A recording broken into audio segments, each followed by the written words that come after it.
Friends, मैं रोहित राज और आप सभी को इनक्रेडिबल स्टडी में हार्दिक स्वागत है। दोस्तों, आज हम लोग पढ़ने वाले हैं क्लास 9th पॉलिनोमियल चैप्टर, जो कि बच्चों का डिमांड था सर शुरुआत से स्टार्ट करिए। तो मैंने शुरुआत से स्टार्ट कर दिया। तो चलिए देर ना करते हुए, ऐसे कल बात किए थे तो थोड़ा लंबा हो गया था, तो इसलिए मैं सोच रहा हूँ कि आज बात नहीं करेंगे, सीधा पॉइंट पर चलते हैं। ठीक है, आज हम लोग पढ़ेंगे क्लास 9 का पॉलिनोमियल चैप्टर। ठीक है, बेसिक से एकदम चलेंगे, बेसिक से अप लेवल तक। ठीक है, चलिए शुरू करते हैं, पॉलिनोमियल शुरू करते हैं। चलिए, सबसे पहले हम लोग आज क्लास 9 का पॉलिनोमियल चैप्टर पढ़ेंगे। ठीक है, और जो भी पहला वीडियो डाला हूँ वो जाकर आप लोग देखिएगा। मेरा यूट्यूब चैनल है इनक्रेडिबल स्टडी, आप लोग उसको ज़्यादा से ज़्यादा प्यार दीजिए ताकि हमारा भी मनोबल बढ़े, अच्छा लगे, ताकि और अच्छा अच्छा कंटेंट लाऊंगा आपके बीच में। चलिए ठीक है, हम लोग पढ़ते हैं क्लास 9 पॉलिनोमियल चैप्टर, है ना। पॉलिनोमियल चैप्टर, ठीक है। देखिए, अभी क्लास 9th में ज़्यादा है नहीं, लेकिन हम कोशिश करेंगे बेसिक से आपको हर एक चीज़ बताते हुए चले, ताकि आप लोगों को भी अच्छा लगेगा। ठीक है, चलिए शुरुआत करते हैं पॉलिनोमियल। पता है, पहले बात तो पॉलिनोमियल होता क्या है, हमें ये पता होना चाहिए कि पॉलिनोमियल क्या होता है।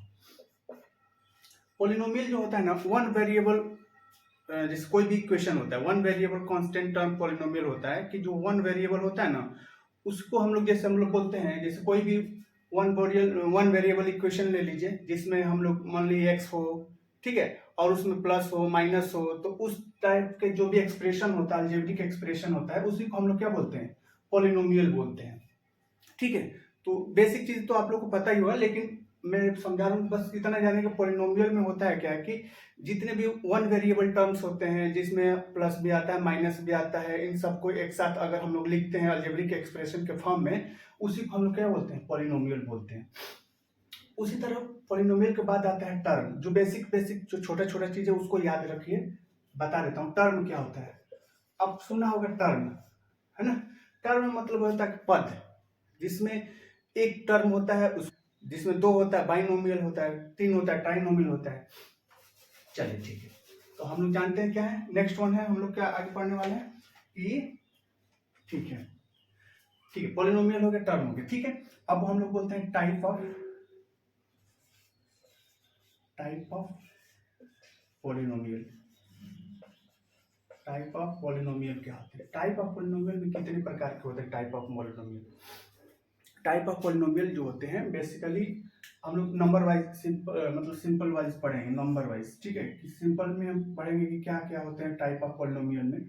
कि फर्स्ट ऑफ ऑल होता है क्या, zeros polynomial, zeros of polynomial. क्या होता है, जीरोस ऑफ पॉलिनोमियल होता है ना। पहला होता है zeros of polynomial. Zeros of polynomial में क्या होता है कि कोई भी नंबर होता है ना, जीरोस ऑफ पॉलिनोमियल होता है कि कोई भी अगर पॉलिनोमियल होता है, कोई भी इक्वेशन होता है, उसमें कि जो कांस्टेंट वैल्यू होता है वो जीरो होता है। क्या होता है, कोई भी अगर जीरोस ऑफ पॉलिनोमियल होता है कि उसमें क्या है कि कोई भी कांस्टेंट वेरिएबल टर्म होता है ना, वो जीरो होता है, उसी को हम लोग जीरोस ऑफ पॉलिनोमियल बोलते हैं। ठीक है, चलिए ठीक है, नेक्स्ट वन आगे हम लोग चलते हैं। उसी तरह जीरोस ऑफ पॉलिनोमियल, उसी तरह कांस्टेंट पॉलिनोमियल होता है। एक होता है क्या है, कांस्टेंट पॉलिनोमियल। कांस्टेंट पॉलिनोमियल में क्या होता है कि जितने भी न्यूमेरिकल वैल्यू होते हैं वो कांस्टेंट होते हैं। ठीक है, जितने भी न्यूमेरिकल वैल्यू, जैसे कोई भी इक्वेशन लिख लिए x+9 है ना, तो ये 9 जो हो गया कांस्टेंट टर्म हो गया, तो इसको हम लोग बोलते हैं कांस्टेंट पॉलिनोमियल। कांस्टेंट पॉलिनोमियल में जितने भी न्यूमेरिकल वैल्यू आते हैं वो सारे क्या आते हैं, कांस्टेंट पॉलिनोमियल में आते हैं। उसी तरह है कि एक मोनोमियल होता है, मोनोमियल में होता है, एक होता है बाइनोमियल, एक होता है ट्राइनोमियल। Monomial, binomial, trinomial. देखिए, मोनोमियल क्या होता है कि मोनोमियल में ओनली वन टर्म है ना इंक्लूड होता है। जैसे कोई भी हम लोग मान लेते हैं, जैसे 6x हो गया, 5x हो गया, 9y हो गया, ये सब क्या है, एक टर्म आ रहा है, देख रहे हैं, इसमें एक टर्म आ रहा है, उसको हम लोग बोलते हैं मोनोमियल। बाइनोमियल में दो टर्म आते हैं, जैसे देख लीजिए 2x+5, इसमें हो जाएगा 6x+9। तो देख रहे हैं, एक टर्म दो टर्म। इसमें भी एक टर्म, तो दो टर्म जिस एक साथ आएंगे तो उसको हम लोग बोलेंगे बाइनोमियल। एक टर्म आएगा ओनली वन टर्म तो उसको मोनोमियल। ट्राइनोमियल में तीन टर्म आते हैं, जैसे हम मान के चले 6x प्लस 6y प्लस 9, ये देखिए तीन टर्म आ रहा है ना, 2x 3x स्क्वायर हो गया, स्क्वायर नहीं लेंगे, 3x plus 5y plus 9y, तो ये हो गया तीन टर्म। ठीक, तीन टर्म हो रहा है तो उसको हम लोग ट्राइनोमियल बोलते हैं, दो टर्म होता है तो उसको बाइनोमियल बोलते हैं, और एक टर्म होता है तो उसको मोनोमियल बोलते हैं। चलिए ठीक है, ये तो आपको याद होना चाहिए। ठीक है, ये सारा चीज आपको बेसिक चीजें हैं, याद होना चाहिए, इसमें ज्यादा कुछ दिमाग नहीं लगाना है। अब चलते हैं डिग्री ऑफ पॉलिनोमियल के बारे में बात करते हैं। ठीक है, डिग्री ऑफ पॉलिनोमियल, पता है डिग्री ऑफ पॉलिनोमियल क्या होता है? डिग्री ऑफ पॉलिनोमियल, पता है डिग्री ऑफ पॉलिनोमियल जो होता है, किसी भी पॉलिनोमियल का जो हाईएस्ट पावर होता है ना, किसी भी नंबर के जो पॉलिनोमियल लिखा है तो उसके देखते हैं ना कि कोई भी नंबर होता है तो उसके ऊपर में जो भी पावर होता है, जैसे कि सबसे जो मैक्सिमम हाईएस्ट पावर होता है ना, उसी को डिग्री ऑफ पॉलिनोमियल बोलते हैं। जैसे देखिए 6x के power 9 plus 6x square y plus, ऐसा है। सपोज ये कोई पॉलिनोमियल है, ठीक है, तो पॉलिनोमियल है तो जिसमें देखिए इसमें x के पावर कितना है 9 है, और यहाँ देखिए x के पावर 1 है, y के पावर 2 है यहाँ, तो सबसे ज्यादा क्या है इसमें देखा x के पावर 9 है, सबसे हाईएस्ट पावर क्या है 9 है, तो यही इसका डिग्री कितना हो जाएगा, डिग्री हो जाएगा 9। आप लोगों को बस ये याद रखना है कि डिग्री ऑफ पॉलिनोमियल जो होता है, किसी भी पॉलिनोमियल का जो मैक्सिमम पावर होता है, हाईएस्ट पावर होता है ना, उसी को हम लोग क्या बोलते हैं, ये डिग्री ऑफ पॉलिनोमियल बोलते हैं। ठीक है, याद रखिएगा डिग्री ऑफ पॉलिनोमियल। अब डिग्री ऑफ पॉलिनोमियल में होता है वन वेरिएबल होता है ना, one variable degree of polynomial, two variable degree of polynomial, है ना। तो वन वेरिएबल में जिसका वन वेरिएबल मतलब कि एक वेरिएबल, जैसे कि मान के चले 6x प्लस 5 है तो इसका डिग्री क्या है 1 है। टू वेरिएबल मतलब कि जैसे कि x स्क्वायर है y स्क्वायर है, तो दोनों का देख रहे हैं टू वेरिएबल है, x और y है, इनका भी पावर 2 है, तो ये हो जाएगा टू वेरिएबल, ये हो जाएगा वन वेरिएबल। तो ये वन वेरिएबल टू वेरिएबल नाम से भी पता चल रहा है कि वन वेरिएबल में एक वेरिएबल होगा उसके पावर 1 होगा, टू वेरिएबल मतलब कि दो वेरिएबल x और y होंगे उसके पावर 2 होगा। ठीक है, चलिए ठीक है, और आगे चलते हैं हम लोग। अब लोग हम लोग पढ़ते हैं, ठीक है। अब पॉलिनोमियल की बात करते हैं कि पहला होता है कि एक होता है लीनियर पॉलिनोमियल, एक होता है लीनियर पॉलिनोमियल के बाद होता है बाइनोमियल। लीनियर पॉलिनोमियल होता है, एक होता है क्वाड्रेटिक होता है, एक होता है क्यूबिक पॉलिनोमियल।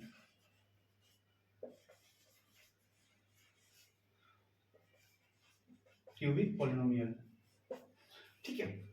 देखिए लीनियर पॉलिनोमियल क्या होता है कि लीनियर पॉलिनोमियल जो होता है ना, मान के चलिए कि कोई भी इक्वेशन ले लीजिए, जैसे कि मान के चलिए 6x प्लस 5 हो गया, तो ये जिसका ये वेरिएबल टर्म होता है उसका वन वेरिएबल होता है, ठीक है, x का पावर 1 है, तो ये एक तरह का क्या है लीनियर पॉलिनोमियल। मान के चलिए कोई भी इक्वेशन दिया हो, उसका अगर वेरिएबल जो होता है उसका पावर अगर 1 है तो उसको हम लोग बोलेंगे लीनियर पॉलिनोमियल। जैसे मान के चलिए 3x प्लस 9 हो गया, तो इसका देखिए वेरिएबल x है, x का पावर कितना 1 है, तो इसको हम लोग बोलेंगे लीनियर पॉलिनोमियल।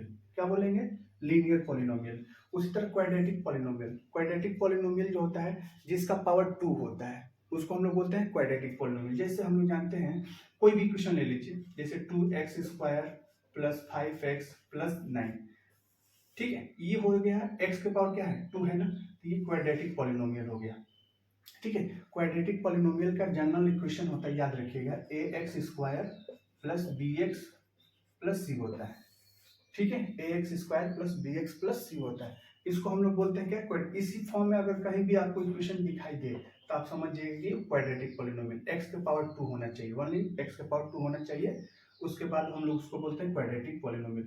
क्यूबिक पॉलिनोमियल उसको बोलते हैं जिसका पावर 3 हो। जैसे हम लोग मान के चले कोई इक्वेशन है 5x cube plus 6x square plus 9x plus 5, ये जब हो गया ऐसे, तो ये देख रहे हैं x के पावर 3 है, x के पावर जब 3 रहता है उसी को हम लोग बोलते हैं क्या, क्यूबिक पॉलिनोमियल। इक्वेशन ऐसे दिया रहेगा है ना, x के पावर 3 है ना, और 6x स्क्वायर प्लस 9x, तो इस तरह की इक्वेशन अगर दिए रहेंगे तो आप लोगों को एग्जाम में आता है, पूछता है कि कोई पॉलिनोमियल दे देगा और इस तरह इक्वेशन लिख दिया जाएगा और पूछेगा कि कौन सा पॉलिनोमियल है, लीनियर पॉलिनोमियल है कि क्वाड्रेटिक पॉलिनोमियल है कि क्यूबिक पॉलिनोमियल है, आपको फाइंड आउट करना रहेगा। आप लोग ऐसे पावर देखकर एक्स के पावर अगर 1 रहेगा तो उसको हम लोग बोलेंगे लीनियर पॉलिनोमियल, 2 रहेगा तो उसको हम लोग बोलेंगे क्वाड्रेटिक पॉलिनोमियल, 3 रहेगा तो उसको हम लोग क्यूबिक पॉलिनोमियल के नाम से जानेंगे। चलिए ठीक है, आगे हम लोग देखते हैं। ठीक है, ये सब चीजें हैं जो भी आपको लोगों को अगर लगेगा कि हाँ ये टॉपिक छूट गया तो आप लोग कमेंट में जरूर बताइएगा ताकि हम उसको कवर करा दें। चलिए आगे चलते हैं ना। डिग्री ऑफ पॉलिनोमियल समझ गए अच्छे से, ठीक है ठीक है, वेरी गुड। अब देखिए कभी कभार आता है, हम देखिए ज्यादातर हम कोशिश करेंगे कि कोई टॉपिक छूटे ना, ठीक है। अगर बाई चांस कभी छूट भी जाता है तो आप लोग कमेंट में जरूर बताइएगा कि सर ये टॉपिक आपने छोड़ दिया है, हम उसको अगले वीडियो में समझा देंगे और उसको आपको बता देंगे, ठीक है। अब कभी कभार होता है क्या है कि वैल्यू ऑफ पॉलिनोमियल पूछता है। सपोज दैट कोई भी पॉलिनोमियल अगर दे देगा 6x² plus 9x plus 6 plus 5 ऐसे दे दिए, ठीक है। कोई पॉलिनोमियल दे दिया, सपोज ये क्वाड्रेटिक पॉलिनोमियल है, ऐसे दे दिया। अब पूछा कि इसका वैल्यू क्या होगा इफ x इक्वल टू 2। अब x इक्वल टू 2 इसका वैल्यू पूछा है, वैल्यू ऑफ पॉलिनोमियल क्या होगा, वैल्यू ऑफ पॉलिनोमियल क्या होगा। तो वैल्यू ऑफ पॉलिनोमियल अगर यदि जब भी पूछता है तो ऐसे इक्वेशन कोई दे देगा, ठीक है। और पूछ देगा कि x का वैल्यू अगर यदि 2 है तो बताइए कि इसका वैल्यू क्या होगा। तो हम क्या करेंगे, यही x का वैल्यू अगर 2 दिया है ना, तो जहां इक्वेशन दिया है x के जगह पे हम लोग 2 पुट कर देंगे। जैसे कि 6 है, 2 के पावर 2 प्लस 9 इंटू 2 प्लस 6, इसको करेंगे तो 2 का स्क्वायर 4, 4 6 जा 24 प्लस 9 2 जा 18 प्लस 6। अब इसको प्लस कर देंगे तो कितना हो जाएगा 24 प्लस 24 होगा ना। अब उसको प्लस कर देंगे तो कितना हो जाएगा 48। तो ये तुम्हारा इसका वैल्यू हो जाएगा, कोई भी पॉलिनोमियल हो गया इसका ये वैल्यू हो गया, ठीक है। आप लोग इसको याद रखिएगा कि कैसे हम लोग वैल्यू आप निकालते हैं। और नेक्स्ट आगे हम लोग पढ़ते हैं क्या, वैल्यू ऑफ पॉलिनोमियल होगा ना, ठीक है। हम लास्ट वन है, ठीक है। एक होता है जीरोज ऑफ पॉलिनोमियल, एक क्या होता है zeros of polynomial. Zeros of polynomial क्या होता है, जीरोज ऑफ पॉलिनोमियल में कोई भी अगर इक्वेशन देता है, ठीक है, जीरोज ऑफ पॉलिनोमियल में कोई भी अगर इक्वेशन देता है, px का मान के चलिए कोई भी वैल्यू है, ठीक है। px का मान के चलिए 6x³ plus 9x² plus 6x plus 5 ऐसे दे दिया, कोई भी पॉलिनोमियल दे दिया।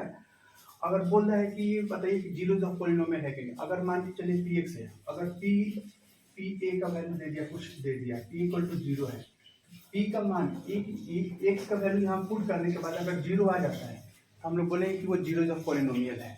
क्या बोलेंगे, जीरोज ऑफ पॉलिनोमियल है, ठीक है। अगर यही वैल्यू अगर यहाँ पुट करने के बाद 0 जाता है तो हम लोग बोलेंगे जीरोज ऑफ पॉलिनोमियल है। क्या बोलेंगे, zeros of polynomial. Zeros of polynomial मतलब कि कोई भी पॉलिनोमियल है, यहाँ x का वैल्यू अगर कुछ भी पुट करते हैं तो अगर जीरोज आ जाता है तो उस केस में हम लोग बोलेंगे कि वो क्या है, जीरोज ऑफ px जो है उसका जीरोज ऑफ पॉलिनोमियल है।